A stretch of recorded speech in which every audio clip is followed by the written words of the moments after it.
Sri TV நேயர்களுக்கு வணக்கம். இன்றைய தினம் சுதினம், குரோதி வருஷம், தட்சிணாயனம், வருஷ ரிது, கன்னியா மாதம், அதாவது புரட்டாசி மாதம் 16ஆம் தேதி 2 அக்டோபர் 2024. புதன்கிழமை அமாவாசை 46 நாழிகை வியாபித்திருக்கிறது. அதாவது இரவு 12:30 மணி பர்யந்தம் வியாபித்திருக்கிறது. உத்தர பல்குனி நட்சத்திரம், அதாவது உத்தர நட்சத்திரமானது 19 நாழிகை, அதாவது மதியம் 2 மணி பர்யந்தம் வியாபித்திருக்கிறது. பிராம என்ற யோகம் 57 நாழிகை தினம் முழுவதுமாக வியாபித்திருக்கிறது. சதுஷ்பாத் என்ற கரணமானது 13 நாழிகை 46 வினாடிகை வியாபித்திருக்கிறது. 42 நாழிகைக்கு தியாஜ்யமானது வருகிறது. பிண்டபத்ர யஜ்ஞம் என்பதும் சர்வ மகாலய அமாவாசை என்பதும் இன்றைய தினம் அமைந்திருக்கிறது. சர்வ மகாலய அமாவாசை என்பது மகாலய பட்சத்தின் உத்தமமான தினமாக அமைந்துள்ளது.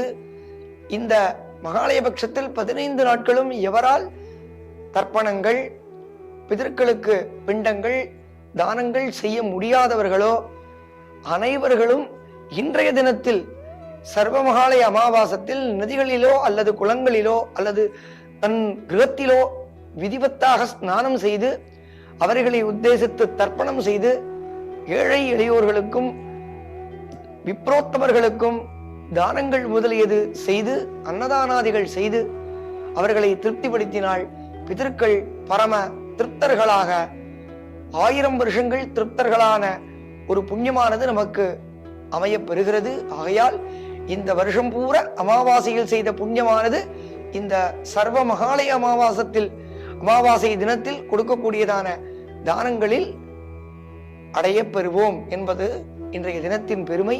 ஆகையால் 15 நாட்களும் அனுஷ்டிப்பது போல் இன்றைய தினமும் தர்ப்பணங்கள், பிண்டதானங்கள், தானங்கள் முதலியது செய்து இன்றைய தினத்தில் விசேஷமாக பிதர்களை ஆராதிக்க வேண்டும். இன்றைய தினத்தில் கரிநாள் என்பது அமைந்திருக்கிறது. கரிநாள் என்றால் ஏற்கனவே பார்த்தோம். கரிநாள் என்றால் மாதக்கரிநாள் என்று பொருள். தியாஜ்யம் என்பது தினமும் பார்த்தோம்.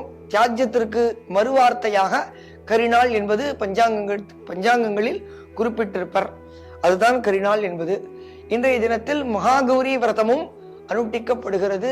அமாவாசை தினத்திலோ அல்லது பௌர்ணமியிலோ பூர்ணமான திதியாக என்று சொல்லியிருப்பதால் அன்றைய தினத்தில் தேவியான கௌரியை ஆராதிப்பது, சப்தசதி பாராயணம் செய்வது மிகவும் நமக்கு நன்மையை பயக்கும் என்பது சான்றோர்களின் விளக்கம். நாளைய தினம் நவராத்திரி ஆரம்பிக்கிறது.